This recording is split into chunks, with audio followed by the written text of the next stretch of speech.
projects in the AI and health space, and particularly a focus in cardiovascular diseases and how we can prevent them using AI. So really I wanted to just first of all talk about how I've grown throughout this journey at TKS. So I started out actually this year with a simple data analysis in Python and moved to a computer vision model that can detect breast cancer. And now my most recent project was an LSTM that can basically forecast ECG signals. And the motive behind this project is to forecast ECG signals because cardiac arrests are a huge problem.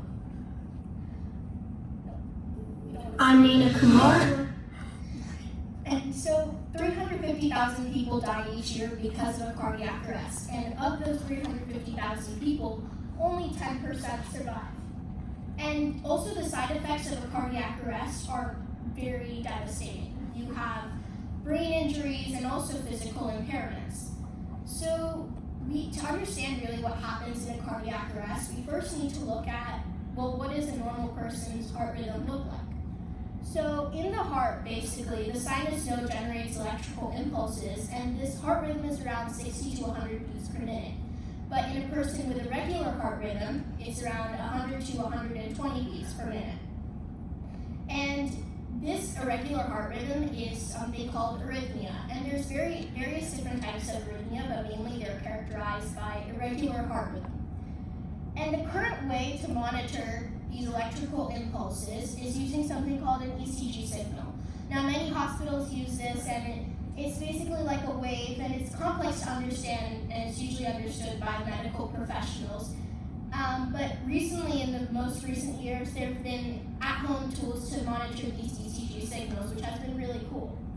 But one major problem in these at-home monitoring sort of devices is that they are just monitoring. They're not really forecasting anything. They're just there to okay, yeah, this is what your current heart condition is.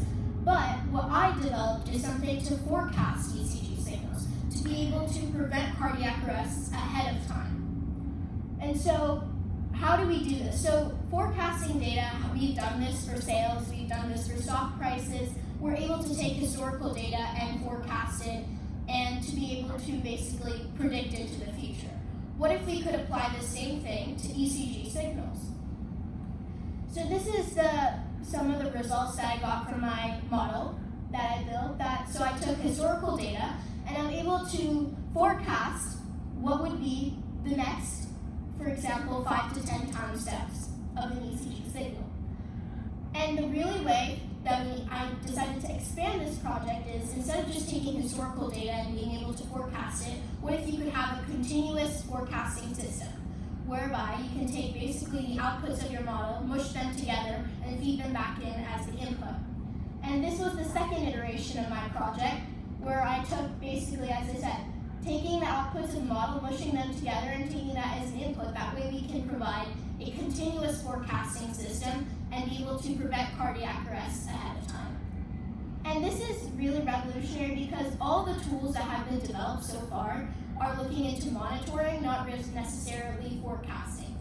And the way that I would expand this project is really into a non-invasive biosensor that can monitor ECG signals from the heart and be able to use in conjunction with my model and display these results to not only patients but also family members and doctors, and be able to prevent cardiac arrests from happening ahead of time.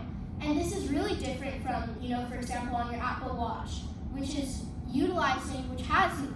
able to record ECG signals, but again, it's focused on monitoring, not forecasting. And that's really where I want to expand my project into, and I'm excited to develop this in, the summer and potentially into the second year program of TKS Activate. Thank you.